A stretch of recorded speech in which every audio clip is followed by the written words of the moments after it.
and we are joined now by the godfather of college football preview magazines, the one and only Phil Steele. Phil, how are you this morning? I am doing great, Damon. How about yourself today? We're good. We're good. It's interesting too, Phil, that we haven't had a chance to or had to talk as much the last couple of years with a Nebraska coach that's a little more forthcoming. Like, how much easier is it when you have coaches that really appreciate what you're doing? Yeah, I was going to lead in with that, Damon, because I don't know if the listeners know, but I talk to over 120 of the 134 head coaches every year. But for some reason, that previous head coach, I forget his name, but we never talked. And so what I would do to get my Nebraska information for the magazine, to get my inside, is I would call Damon Benning and say, Damon, tell me about the team. Oh, that guy and he would doesn't help know me out. anything. But but I wouldn't. I haven't needed his help the last couple of years because my friend Matt Rhule's back in business. Isn't he something else? He's so transparent. It's almost incredible, isn't it? Yeah, it is. And I've talked to him at Temple, talked to him at Baylor, and talked to him here. And it's just he gives you a complete insight on the team, doesn't hold anything back, pluses, minuses, and the coaches know they can say something negative about players, and it's not going to hit the magazine. It's just between them and I. Now, Phil, let's get into. I mean, we got to start with quarterbacks, right? Like the position was a disaster for Nebraska last year. Obviously, with the addition of Dylan Raiola, I mean, how much? And you're a great person to talk to about this because we've been talking about how much impact true freshman quarterbacks can have. How much do you like? How often do you see a true freshman quarterback be instantly impactful on a team?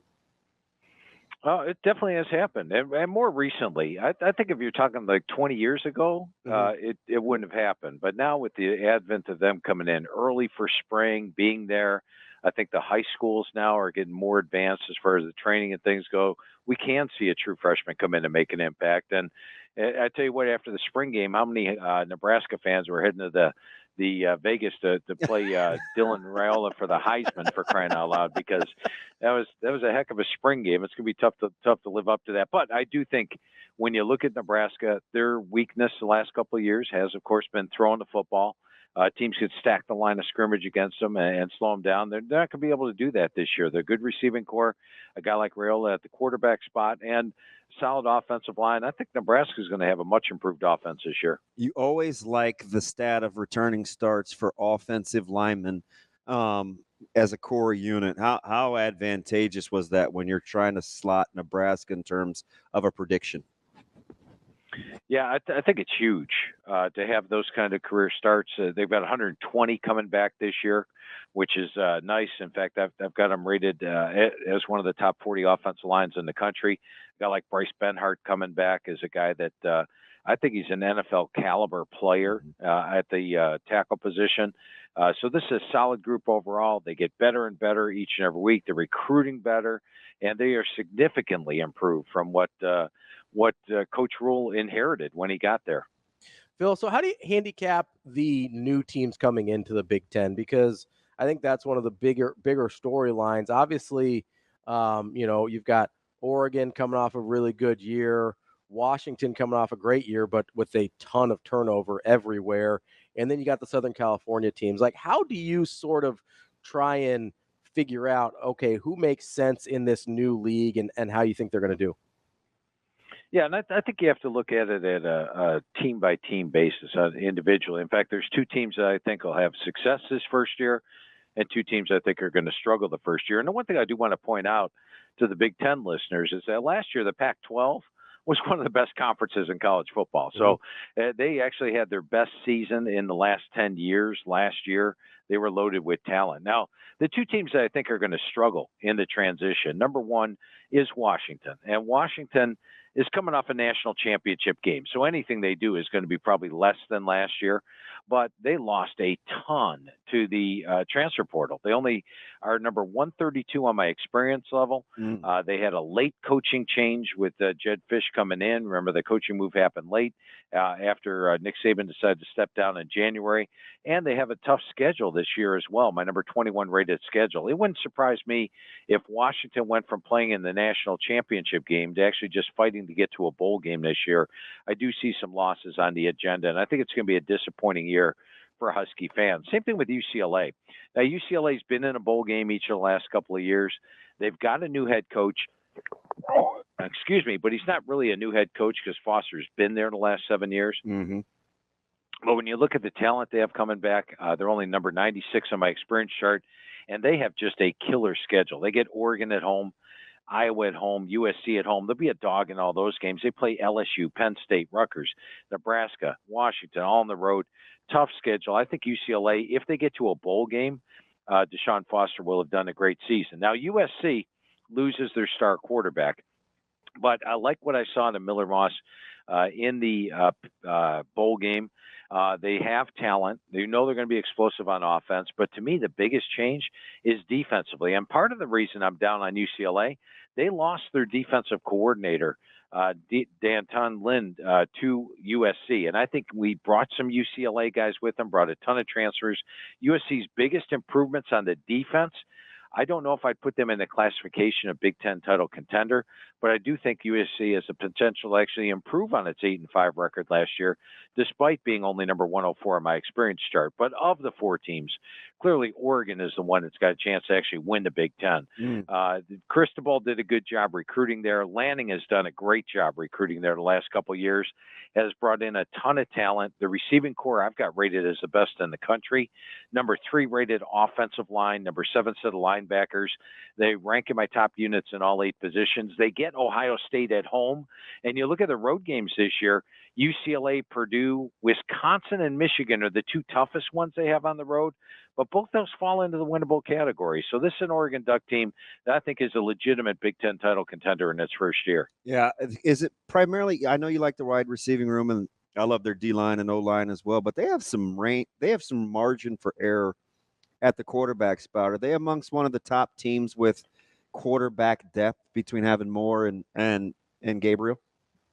Yeah, absolutely. You know, Gabriel comes in from Oklahoma, and I don't think he's going to match Bo Nix's stats. Bo Nix had a phenomenal year, 4,500 yards passing, 45 touchdowns, 3 interceptions.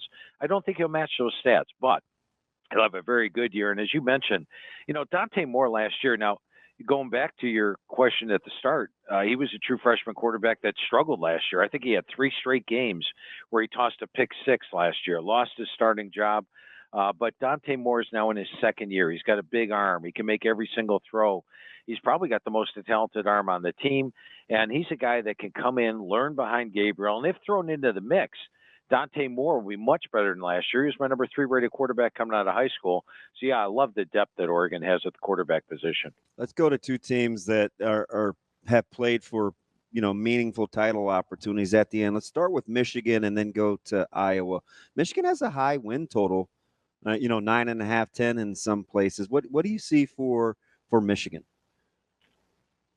I think when you look at Michigan, you have to look at the fact that last year's Michigan team was number 7 on my experience chart. They were loaded with experience. And guess what? They won the national title. Well, this year they're number 117. Now, defensively, they're still tough. Yeah. When you look at Michigan, they got my number 4 rated defensive line, my number 8 set of defensive backs, number 18 linebackers. They're solid on special teams. Question marks. They lose all 5 starters on the offensive line. And quarterback, who the heck's your quarterback going to be? Orji, Warren, Tuttle, could be any of those 3. I don't think they're going to get great quarterback play. Now, they host Texas. They host Oregon. Those are 2 games I think they can lose. They also play at Ohio State. I think Ohio State's got that game circled for some reason or another. Not really sure why, but I think they do. And so when I look at Michigan, I do not think they're a Big Ten title contender this year. I think the quarterback and offensive line questions are too big. The schedule's too tough to overcome, and I think they take a drop off. And then what was the other team you mentioned, Damon? Iowa. Now, Iowa, I'm a little bit different on Iowa. I like this Iowa team. You know, originally I thought that they were going to lose 3 of their big stars on the defense of the NFL draft. Guess what? They all came back. Nick Jackson at linebacker, Jay Higgins at linebacker. In fact, Iowa's got my number 1 rated linebacking core in the country, my number 5 set of defensive backs, number 10 special teams. They're always great on defense and special teams. As long as Phil Parker's the defensive coordinator, they will be.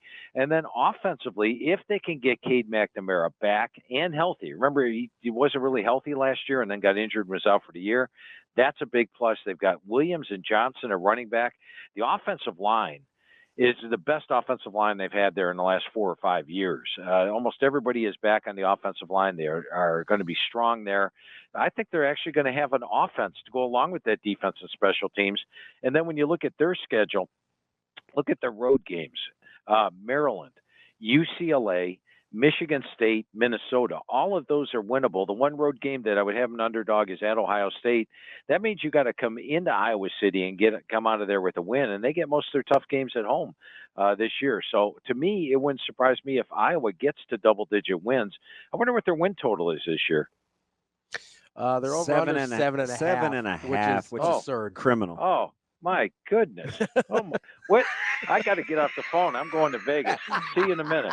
Phil, I've been hammering that for like 2-3 weeks now. I don't understand how it's that number. I look at that schedule and I'm like, they're going to accidentally win 9 games. He's been trying to make the case. We look at it every week. He thinks it's a typo. I do. I'm like, at some point they're going to be like, oh, we can't give away money for free.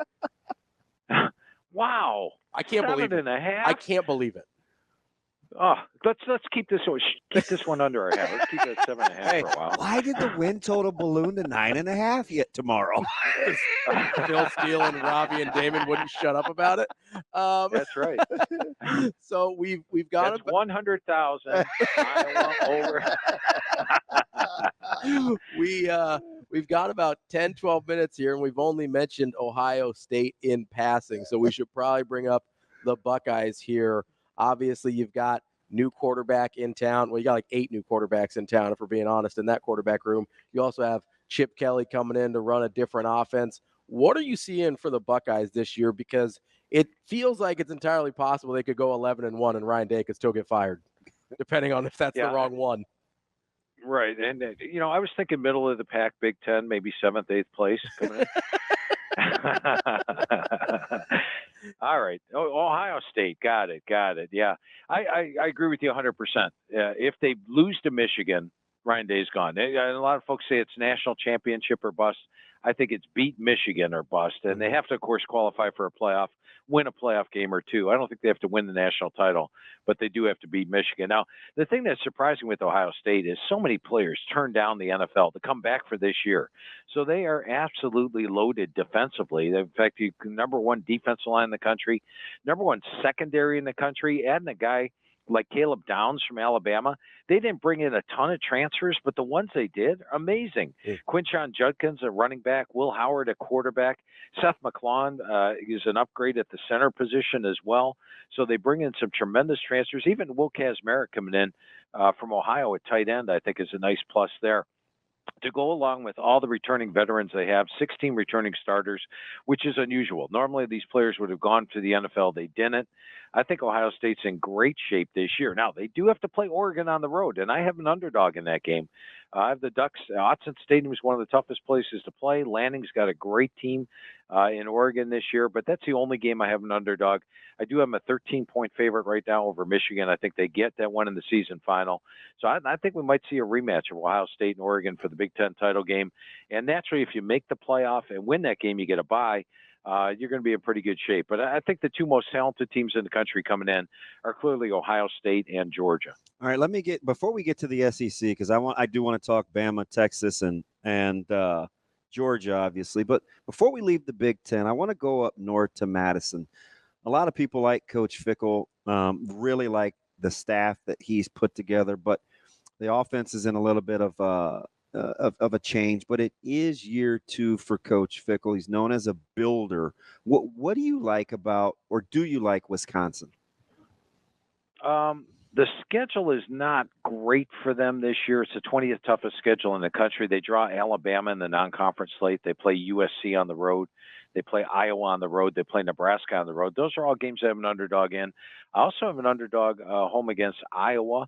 And Penn State at home as well. So the schedule is not what I like. I do like Luke Fickell. I can go back to Luke Fickell's first year at Cincinnati, and he pretty much walked me through what he was going to do at Cincinnati, and then did it. Each year you saw his roster just get so much better, and then all of a sudden they're up there playing in the playoff.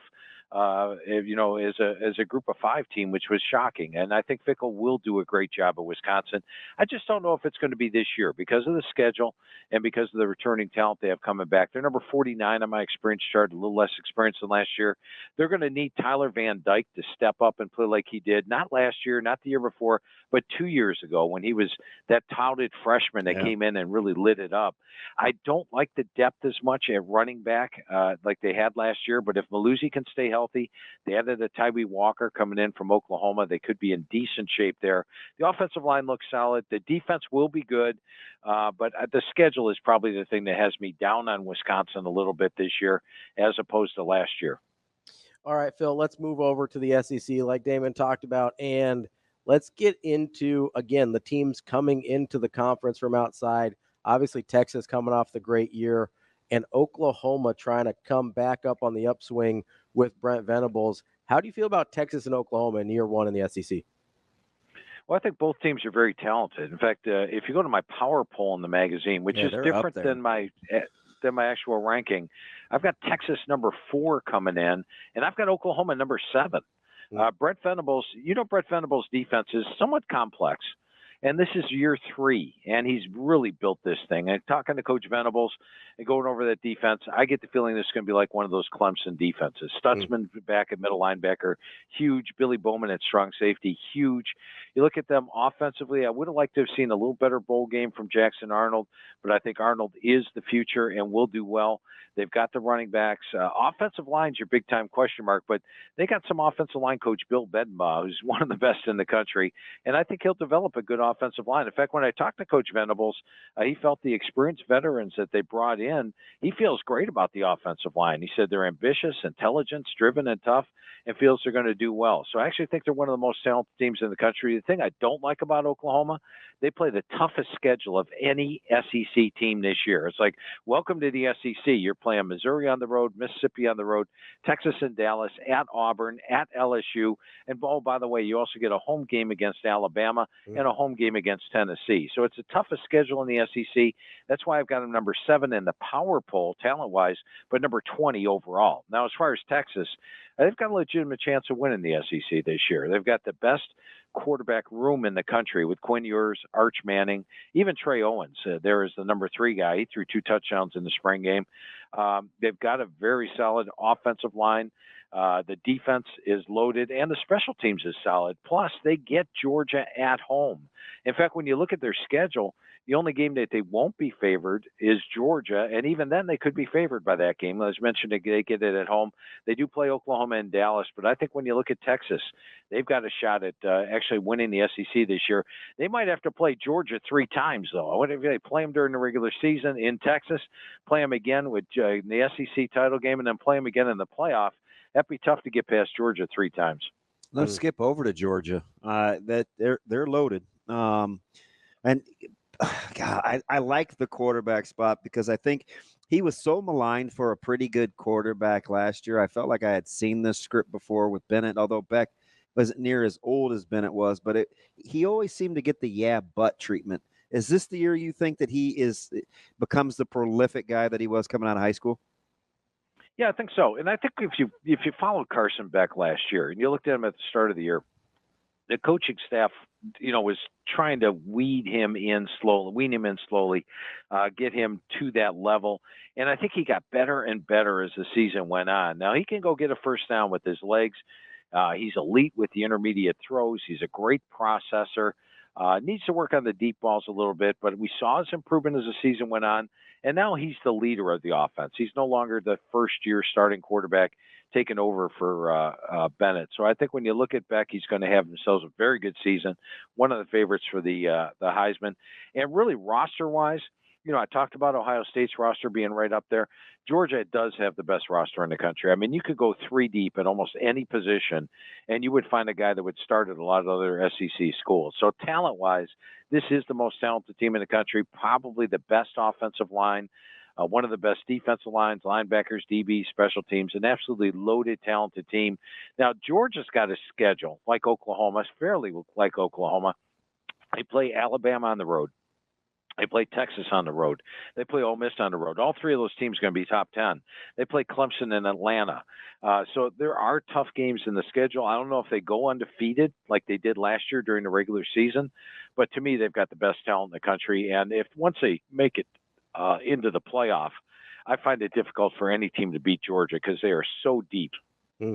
Phil, I want to ask about Alabama. Obviously, I'm a huge Kalen DeBoer guy, but how do you kind of try and weigh how good DeBoer's been as a head coach versus losing the best college football coach of all time? Yeah, and I got to be honest with you. When Nick Saban stepped down and then a whole bunch of those players hit the portal and they lost so much to graduation, I was like, you know what, Alabama might be in for a rebuilding year this year. And then after going over the team with Coach DeBoer, and as you mentioned, Coach DeBoer is one of the best head coaches, 104-12 is his career record as a head coach. And I asked him right up, first question, what's it like stepping in the shoes of a legend? He's like, you know what, I can handle it. And I'm like, okay. And you look at the talent, going over the roster with them, I actually feel that this year's Alabama team has more talent than last year's Washington team did. And guess what? Kalen DeBoer had last year's Washington team playing in the doggone national championship game. I didn't think they'd beat Oregon the first time they played them. I didn't think they'd beat Oregon the second time they played them. I didn't think they'd beat Texas. I mean, all he did is get that team to win. And he's got a guy, Jalen Milroe, at quarterback. They've got a veteran offensive line. The defense is better than what he had at Washington by far. They got my number 10 set of defensive backs, number 14 linebackers, defensive line. They got the best special teams in the country. They go out and bring in the Lou Groza Award winner from Miami of Ohio. I like the transfers he's brought in. He's an outstanding coach. And then you look at the schedule this year, and at Oklahoma might be the only game I have an underdog. I've got the Georgia game, a toss-up game during the season.